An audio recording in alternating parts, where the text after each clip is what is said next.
So on February 25th, me, my husband, and our lawyer receive an email from the National Visa Center, and this is already a confirmation email of my US visa schedule interview appointment, which was dated on March 4 at 7:15 in the morning. By the way, my US visa preference category is IR1, so it means po spouse of a US citizen.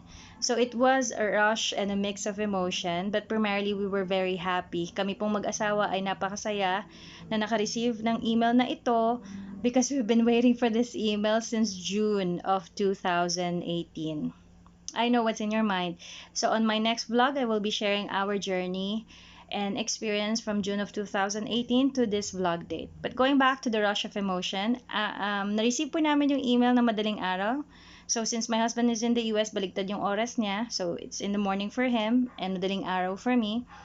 And after a few minutes of celebrating, we just realized that it was just a short notice because if you will count February 25th to March 4, that's 8 days. And then may tatawiran pa pong weekend. Hence, right after that, we went to the US Embassy Philippines website to seek for guidance and support, and from there we saw that we can call the embassy in their business hours or email support-philippines@ustraveldocs.com. So we felt that calling would be the easiest and efficient way, hence we called them on their business hours. So on my second break at work, because I was at work during that time, I called the US Embassy. And unfortunately, on those times po, I was routed to a voicemail stating that they're not catering any calls. And I just have to email support-philippines@ustraveldocs.com. And at the same time, me and my husband have also planned of calling St. Luke's on the same day para malaman po kung anong dapat gawin. So I called St. Luke's. But unfortunately, on those days, hindi po ata sila sumasagot ng phone because I've been calling them 100 times. Sorry sa exaggeration, but 100 times, but no one was picking the phone. Hence, we have to email support-philippines@ustraveldocs.com, and we did that. And in a few seconds, we receive a generic response stating that they'll be working on it and that they'll be getting a resolution for our question of how do we proceed, considering that we only have 8 days left, inclusive of the weekends. And coincidentally, I was going out on a Friday, which is, I think, I can't remember, the 26th or the 27th.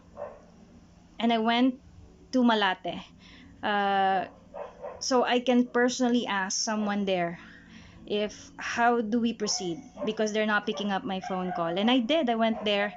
I did not get pass through security. It was the security guard who responded to my questions, and they were very helpful. So kudos po sa mga security guard ng St. Luke's. Accommodating and helpful po sila, and they just said I don't have to worry because when it all goes well, isang araw lang po, and then I can proceed with my interview. So instead of waiting for the response of support-philippines@ustraveldocs.com, kinausap ko po yung asawa ko ng Sabado ng umaga and told him of my experience, and he said, okay, let's proceed. So we did our medical clearance on March 1st, which is Monday. So it will be on my next part. So stay tuned.